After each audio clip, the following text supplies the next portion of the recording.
guys have Minnesota sports flowing in their veins. Mackey and Judd on Score North and ScoreNorth.com. Write this down. Write it down. You like writing things down. The OG edition of Write That Down. Going back a decade. This spreadsheet, man. You know how, like, you can see on the top of your, my oldest Microsoft document is like Microsoft Word 97 or whatever. It's like just like an old document from, you get new computers and your documents just keep going.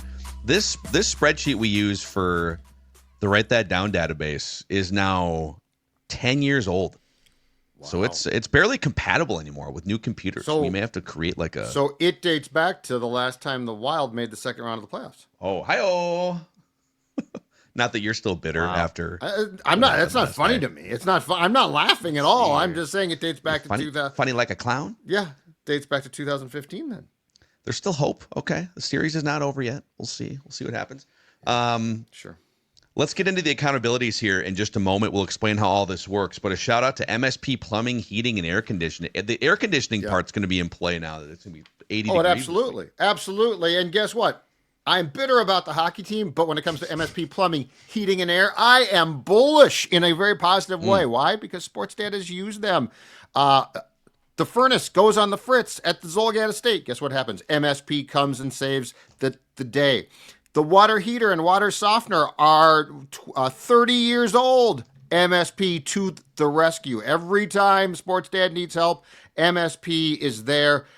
They are absolutely outstanding. Join their Total Comfort Club and find out. You know what? If you join the Total Comfort Club for $8 a month, if you need repairs, you're going to get 10% off service. And you also get priority service, which means if something goes wrong, MSP in a jiffy is at your house to fix it. 651-615-4292. Call MSP.com. Call MSP.com. Find out what Sports Dad has, which is when you need a guy, you also need a right guy. And that's MSP Plumbing, Heating, and Air. Federated could be that right company for you from an insurance standpoint. Federated's history goes back to 1904, based in Owatonna, Minnesota. Now in 2025, after all these years, they work with companies in all 50 states, wherever you are consuming this podcast. So if you're looking to stay focused on safety, preventing claims, and risk management, if you want to fortify that part of your business, that's where Federated comes in. Like I said, with over 100 years of experience in helping business owners. Their team is ready to help your team by creating a custom lineup of industry-specific coverages and risk management services. You can find out more at federatedinsurance.com, where it's our business to protect yours. Write this down. All right, so here's how Write That Down works. The season runs from Super Bowl to Super Bowl. We keep track of statistics, career, and within each season. It's 3 predictions from everybody each week. They must be quantifiable. We keep track of batting averages and home runs. And listeners, if you want to be like Alex and participate as a guest predictor, you can send Declan a message through the Score North app, and we will get you scheduled. So, all right, let's start with Judd. Not a bad week. Oh, the Wild? Not a bad week. Wow. Well, you said the Wild would win Game 3 against Vegas. You said Kaprizov would score 2 goals or more over the course of Games 3 and 4. That's Kaprizov? You could have fought for a home run on that, but he's one of the best goal scorers in the league. We mocked him for it last week. What's that? We mocked him for it last week. Yeah. Okay, that's fair. I'm fine with it not being home run. And then you said Mocked. Thanks. the Wolves will go back to L.A. up 3-1 in the series. That's a home run. Yeah, it's home run. A series that L.A. was apparently favored in. So a nice little 3-for-3 week for Judd. 3-for-3 with a big knock. I like it. I had a rough week. I said Luka Doncic would get a technical foul at some point in games 3 or 4 at Target Center. Apparently he can do and say whatever he wants for the entire duration of a basketball game.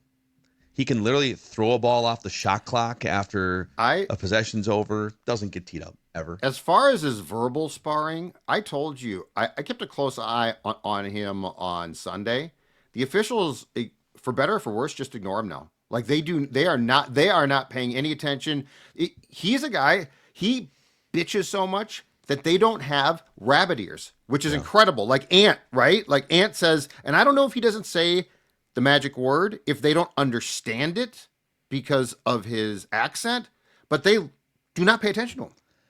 The other thing is, like, a lot of what I've noticed in this series and other series, like the Celtics last year, when you get deeper into a series or deep into a game and he's working, he gets very fatigued toward the end of these games.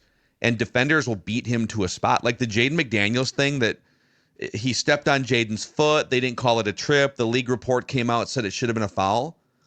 Luka, exhausted, is just trying to get to half court before the 8-second violation. And Jaden, who never gets tired, I don't think I've ever seen a drop of sweat come off his brow, beats him to the spot, and Luka steps on his foot. I still don't get how they looked at that after the game and said, oh, yeah, that should have been a foul. It's like, no, Luka is exhausted, can't get to the spot, and Jaden beats him there. Don't reward Luka for tumbling to the ground like an oaf.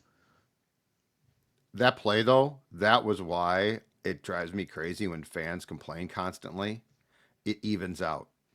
Like the first game, as Finch said, and he's right, they didn't call a foul for an hour of real time on the Lakers. Okay, Wolves fans, the Adam Silver the fix is in, right? Well, then that play takes place with Jaden and Doncic. It evens out. Yeah, I don't think, like, I think for the series, there's definitely nits to pick with the officiating. I don't think it certainly hasn't been, the game one thing was egregious, but I don't think it's been way leaning toward the Lakers. Lakers fans think it's been like rigged the other way. I think it's probably been 60% favoring the Lakers. LeBron shooting like 18 free throws is ridiculous. Ant finally got to the line in game 4 too. And then the game one thing was ridiculous. We'll see what happens tonight. The extender, Scott Foster, is the lead official in that game. Oh, he is? Crypto tonight, I saw. Yeah. I thought he wasn't. I don't. Is he not? Okay, maybe I'm wrong. Yeah, no, and I think he's hurt. Yeah. Okay. The league caught a huge break. Teams got a huge break. Okay, I got hurt. some misinformation then. Sorry. Yeah. John Gobble is the crew chief. James Williams is the referee. Oh, he suffered. Yeah, Scott Foster suffered a calf injury. Yeah. Don't mean to be mean, but that's an enormous break if you're an NBA team. Boy, they can't summon the extender. Hey, we need this to go 7, Scotty. Grab your bags. How do you get that nickname and still be employed? Well, because the league wants you to extend the series. Like how you're still employed, you get a bonus. And then I said at some point in game 3, the Wolves will have an 18-point lead. They won the game by like 14 or 12 or whatever. They never quite built up an 18-point lead. Mm-hmm. So let's see here. Listeners, our guy Ross said the Twins would finish at or above 500 by the end of April. For a guy that rips them on Twitter or X constantly, that is a very, very optimistic prediction from Ross. Yeah, so Ross spends half his day teeing off on the Twins organization on Twitter, but then goes on a vacation with friends to Cleveland, of all cities, to pay money to watch them play baseball. Is that a vacation? Like, technically? Like, I feel like vacation, you're pushing the word vacation to a place where I'm not comfortable with. And what the hell were they doing with the whole rain delay situation yesterday? It didn't rain for almost 3 hours. They could have gotten that game in by the time the rain fell yesterday. Yep. I held back. I went viral for the whole wind tunnel thing last year with Progressive Field. I held back yesterday. I'm not going to go down that route. But what are we doing? What are we doing? Play the goddamn game. What are we doing? Didn't mean to say GD. I won't get into it, but what are we doing? I know what's going on here, and it drives. And I've been bitching about this since Target Field opened. They are afraid that they will start the game, that it will rain then, and that the starting pitchers can't be brought back. Okay, that's part of baseball. Then that's why you have 8 relievers sitting out there. If it's not raining, the league should mandate this. We don't care what the forecast says. If it is not raining at first pitch, you will have the first pitch. And if you got to use your bullpen, we do not care. 162 games and we're doing that crap. Totally agree. You have, you literally have like an extra roster spot now too, compared to 3 or 4 years ago. You have plenty of pitchers. Amen. And if there needs to be some other rule built in, I don't know. But anyways. Sorry. And then listener Nick had a game 3 parlay here. And this is a home run. He said Wolves win by at least 10. They'd have at least 20 assists as a team, and Ant and DiVincenzo would combine for at least 7 made threes. Very nice. Bravo, Nick. Let's go, Nick. That's a That's nice. LFG. Okay, Dex said DiVincenzo would have a 20-point game at some point in the first 4 games of the series. His offense has not fully come around at all in the series. He's shooting like 35% in the series, but he's been everywhere else, I feel like. He's been making plays. I He's don't been even know if he has switching 20 on defense. combined points in the first 4 games. It's pretty close. It's pretty close, yeah. And then you said Ant would drop 40 or more at some point in the Lakers series. So with that, a few months into the 2025 OG Write That Down season, I lead the pack with a 292 average. Listeners 280, Judd 250, Dex 175. Mackey and Judd, we are tied with 3 home runs. Listeners and Dex with 1 home run apiece. I'm making some noise. All time, Declan leads the batting average category 340, Judd 320. I'm at 279. Listeners 266. Judd with the most career hits. He's the hit king with 361. Listeners, the home run king with 71 career dingers. All right, let's get Alex in here. Speaking of dingers, rocking that Twins jersey, making his debut on Write That Down. Alex, what's going on, man? Hey, how's it going, guys? Pretty good. Give us your background as a Minnesota sports fan. I have grown up and born and raised in Mankato, so just walking distance from MSU and the Vikings training camp, or ex-Vikings training camp. I'm on the younger side. I'm 22 years old, so I don't have much of the history that all you have, but even more so than that, I know one of Judd's biggest regrets is like not getting into sports at like 2 years old or something. Yeah, I didn't get into it until I was 15. Oh wow. Okay. So my first was the 2017 Twins season. And then for football, it was the Minneapolis Miracle that really got me into it. So I got to experience playoffs right away, but I never got to see prime Joe Mauer, Justin Morneau. I never got to see any bit of Randy Moss, Johan Santana. I never got to see any of that. So I may have missed some of the sadness, but I missed a lot of greatness as well for some Minnesota players. But you stepped into a really good time period now. You got Ant, Jefferson. If you enjoy the Wild, I would suggest you don't. You got Kaprizov.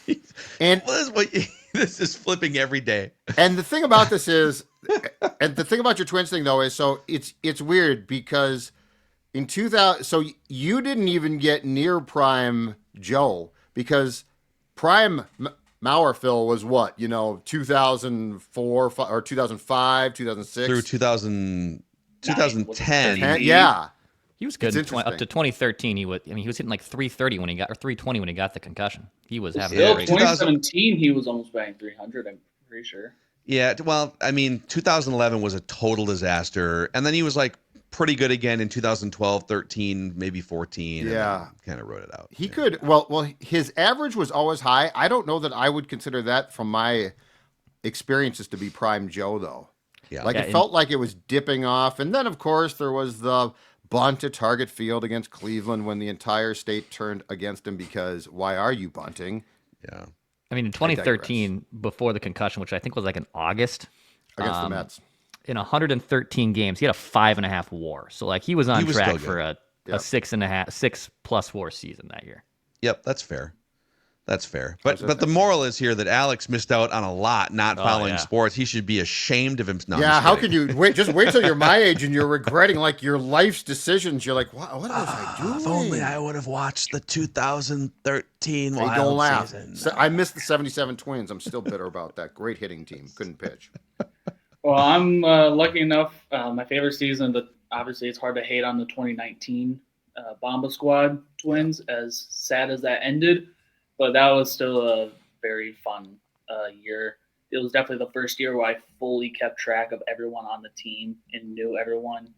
So that was a fun, like, sort of introduction year of fully getting into sports. Yeah.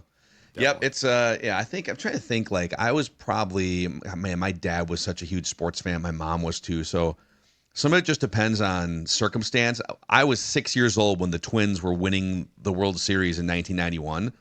And because there was you're going to class every day as a first grader or whatever, and they're putting newspaper clippings up on, so you get immersed in it when you're around a certain age. So I'm lucky. I was like 6 years old. I remember going to my first Timberwolves game. I remember being 7 years old. Christian Laettner was like Felton Spencer, Christian Laettner, all these guys. So let's go to Alex will lead us off here, and then we'll go Judd, Dex, back to me. 3 trips around the room. Alex, fire away, dude. Write this down. Well, if I were to make predictions a couple weeks ago, I don't think I would have made any positive Twins predictions. But I feel the team heating up here, and I think some good things are on the way. I like how some of the players are progressing. So I am going to say, write this down, Twins will be second or better in the AL Central standings going into the All-Star break. All right. Oh, Twins. That's very, yeah. That's quite the positivity. rebound. I think the Royals, they got a kind of a tough schedule coming up here, and I actually kind of like the Twins schedule, although May's a little rough, but there's some, Baltimore and Guardians, they don't have quite as good pitching as they were probably expected to have. So I do think if the bats can heat up, which Carlos Correa looks like he's getting going. I like where Edward Julian and Brooks Lee are looking. So if they can get going and pitching is looking better as of late, I think we can get hot. We did it last year. Yeah. Don't let the Twins get hot. They did it last year. Until August. Until they didn't. Yep. August 17th. We'll see. The All-Star break is the peak, and then it just goes down. Yep. All right, Judd, what's your first prediction? Spoken like a true Minnesota sports fan. All right. You know what? Very simple. The Wolves will beat the Lakers in tonight's game. Okay. So they are going to close it out tonight. They're going to go. They don't want to. Ant's not going to put up with this. Oh, I don't know. Maybe we, doubt. The self-doubt. A couple guys who had no self-doubt. Kirby Puckett, Ant. Yeah. He's going to dagger him. Didn't they go into, they went into Phoenix in game 4. And that game got a little tight. But they decided we're not messing around. Let's take care of this. I mean, this is game 5. That was game 4. And I wouldn't be surprised if this game is tight, but I just think that Ant's going to put the final nail in the coffin of the Los Angeles Lakers. You've got to go in, essentially. This would be, if I was Chris Finch, this would be my Herb Brooks moment tonight. Men. But I would tell the team, they're going to come out with a Hall of Fame punch. LeBron James and Luka Doncic. They are going to come out and try to bury us in the first quarter, just like they did. They were up 20 points in game 2 or whatever. And you have to come out as if it is a game 7 and absorb their haymaker and throw one right back. I think if you can get out of the first quarter and not be down by like 12 points, if you can be leading after the first quarter, it's game on. Because we've kind of seen, like, the further you go, J.J. Redick doesn't now. Did I see that they might be getting Maxi Kleba back tonight? Yeah. 6'10". Yes, maybe. He might be able to give them like 10, 12, 15 minutes off the bench. Yep. Decent shooter. So that's at least another body, a big body they can throw out there. That might change the dynamic a little bit. I let them come out, actually, and throw all of their punches, and I rope-a-dope them. And then they get tired because they're old and depleted. And that's when I just come in with a right, and that's the end of the series. Bang. Write this down. All right, Dex, your first prediction. All right, write this down. I'm feeling some of the positivity from Alex, so I'll say this. Actually, let's do this one first, because I think that I might get sniped if I don't. Royce Lewis will homer in his first game back with the Twins. I was going to snipe you next pick. Oh, thank God. Next round. All right, so yeah, Royce Lewis will homer. He was supposed. The Saints have been rained out, I think, 7 times already this season. So like they're playing a boatload of double headers. He was supposed to play in both double headers yesterday as a DH, but the second game got rained out. So they wanted to play in like back-to-back consecutive 9-inning games.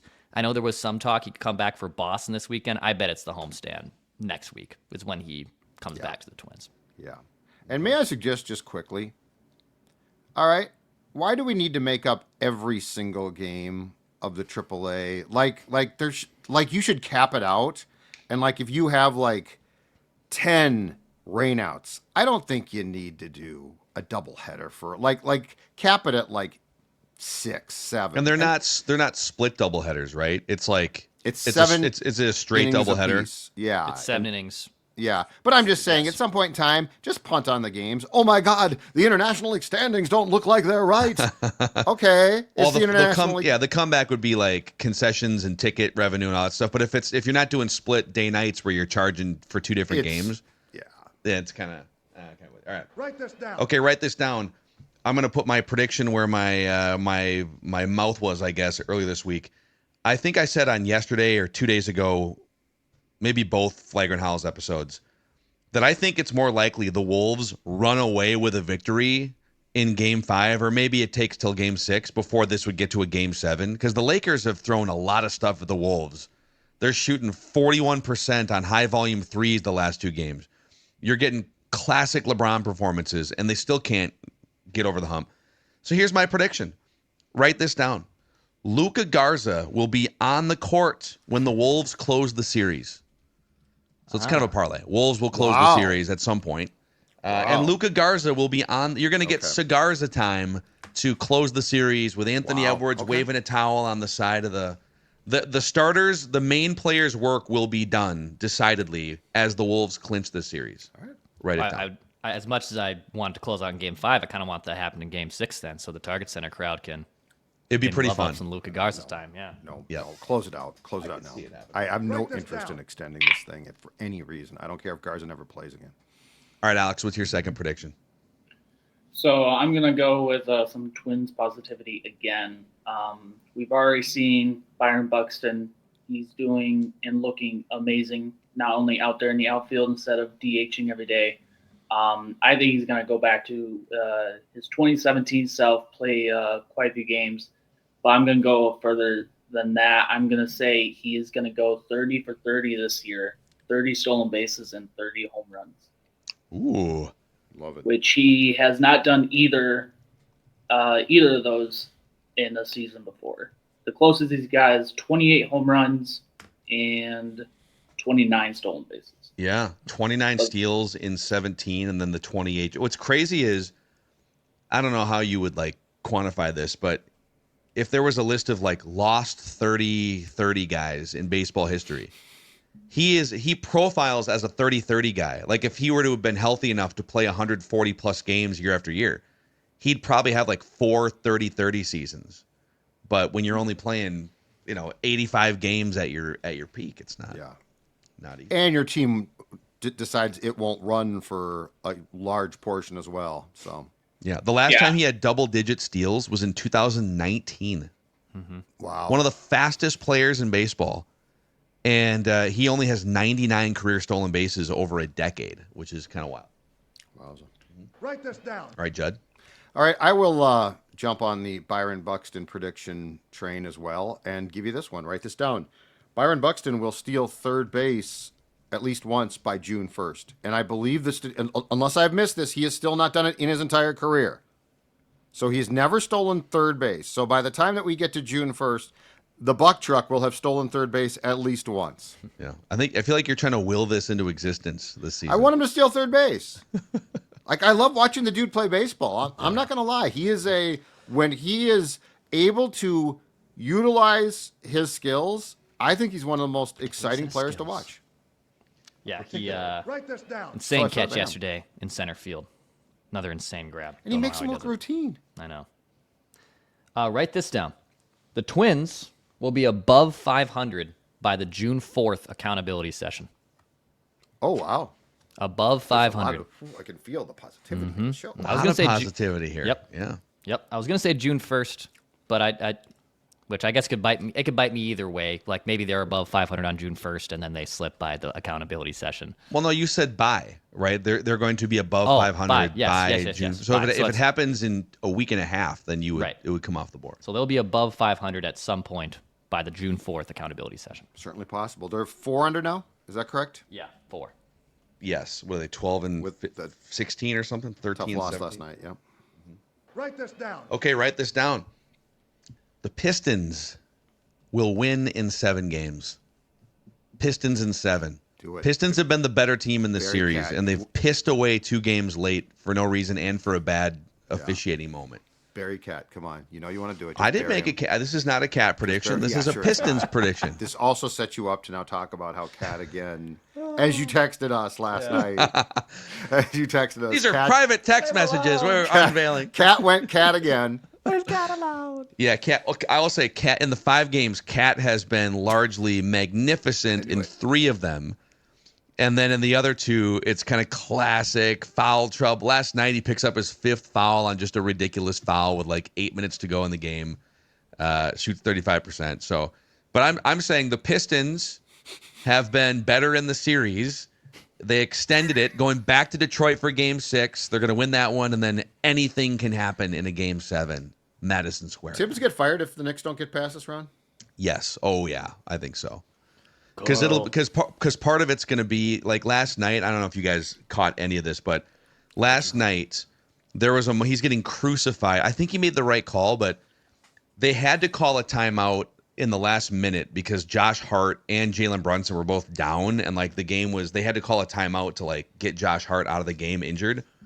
So then I think actually it was like 2.5 minutes left. Josh Hart and Jalen Brunson go to the scores table with like 2 minutes and 15 seconds left to check back in. And it's like they're down by like 3 points.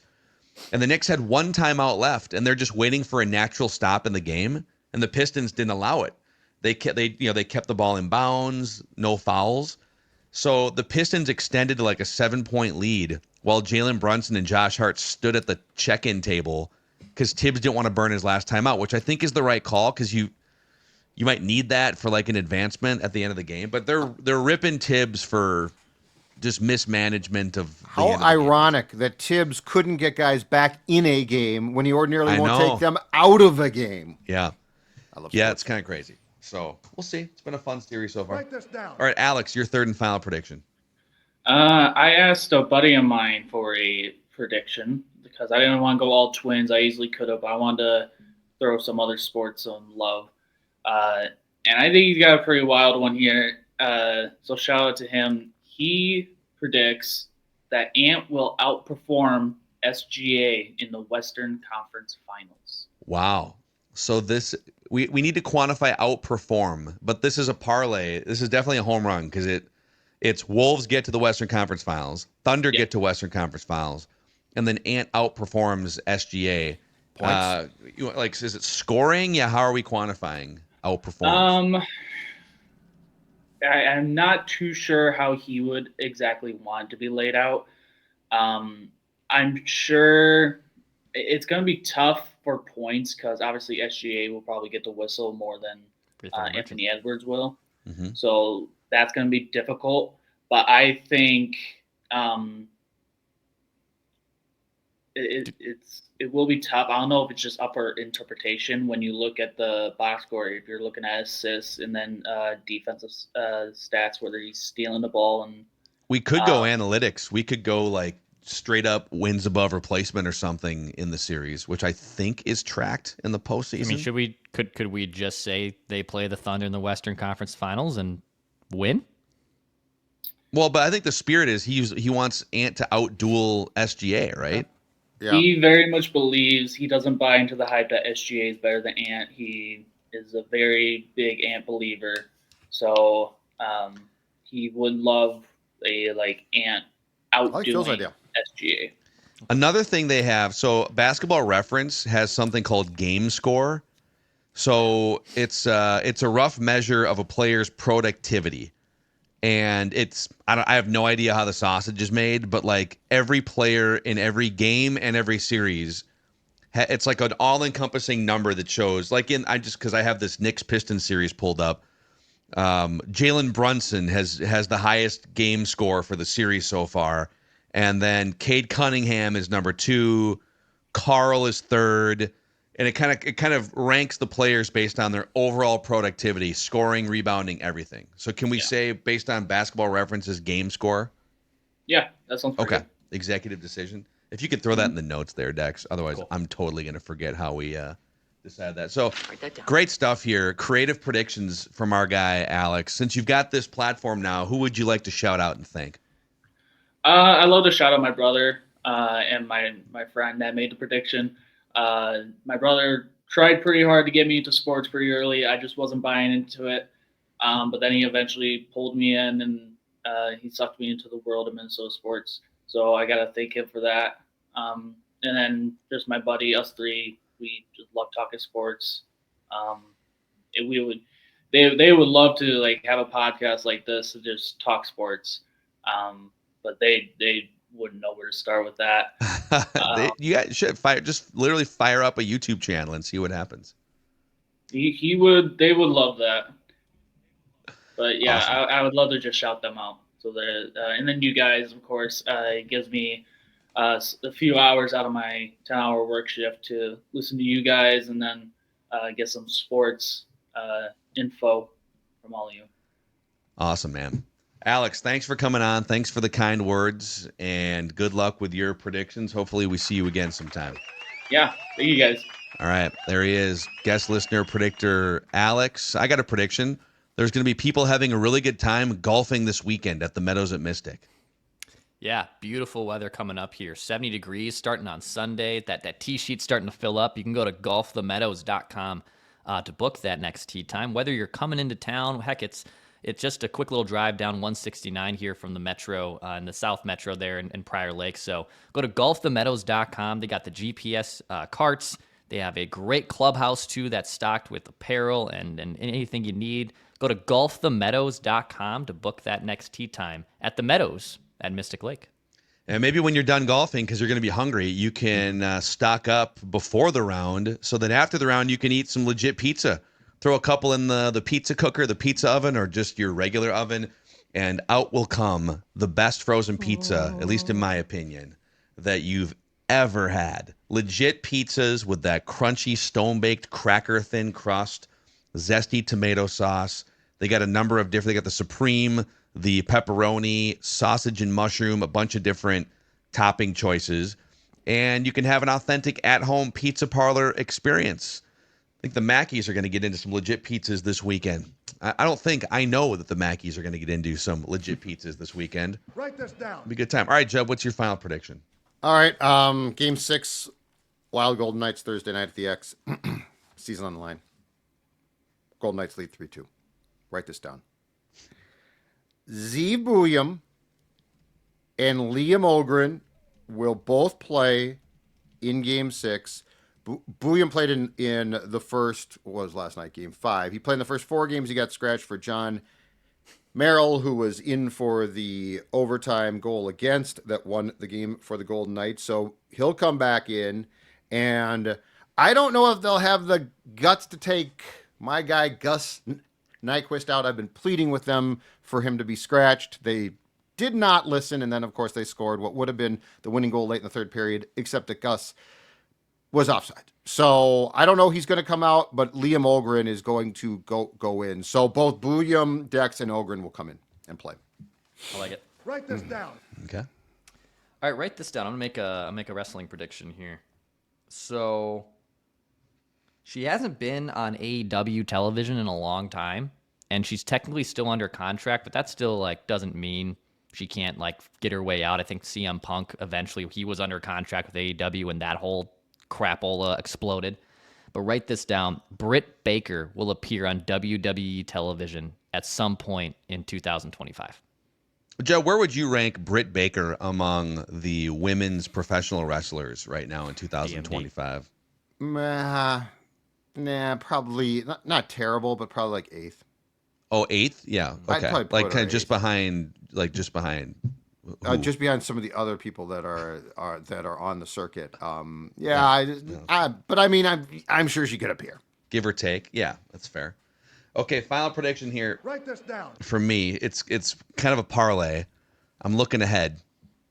I don't recommend that the Wolves look ahead, but I'm going to look ahead. Write this down. Rudy Gobert and Draymond Green will have to be physically separated and or will be involved in an on-court altercation of some kind in these playoffs. Write it down. Wow. A little subjective because it'll be like you know it when you see it kind of a thing, and I might have to bring it to write that down court. Yeah. So it's Warriors close out, Wolves close out, Wolves get the Warriors, chaos ensues. ain't no way that Jimmy Buckets also does not get involved somehow in that scuffle. Dude. Ain't no way. Oh man, if it happens, and it will tonight, both teams play tonight. It's the only 2 games on the NBA slate. We'll know if the Warriors close out before that Wolves game tips off, most likely. But if it holds, these teams that are up 3-1, will there be a more anticipated playoff series in Wolves history that includes Western Conference Finals? But with all the drama, all the storylines, Jimmy Butler coming back. Yeah, I agree. Some of the most hated figures among Wolves fans in history are on that team. Draymond Green, Jimmy Butler. And Buckets, since he left here, aside from like 1 or 2 times, essentially won't play here. He doesn't want this smoke. Like, he played for Philadelphia. I went to the game. When he came back with the Sixers, he played and got booed a lot, which was not surprising. Then I want to say maybe he played a game for the Heat, but there's been a bunch of games where he just won't, where he is injured. Yeah. But you're right. I mean, it would be phenomenal. Let's make it happen, guys. Tonight. Come on. Warriors and Wolves tonight. Steph and Let's Ant, make it happen. like just the matchup of Curry and Edwards. Steph gets a little chippy and a little he'll throw a mouth guard into the crowd once in a while, about once every 5 years. So that's going to be if it happens. Don't want to take anything for granted here yet, but it's going to be just crazy old guard versus new guard, bad blood. Let's make it happen. All right, boys, those are your Write this down. OG edition. Write that down predictions here every single Wednesday on Minnesota Sports with Mackey and Judd and Purple Daily. The only shows in America that have the stones to make predictions and hold each other accountable.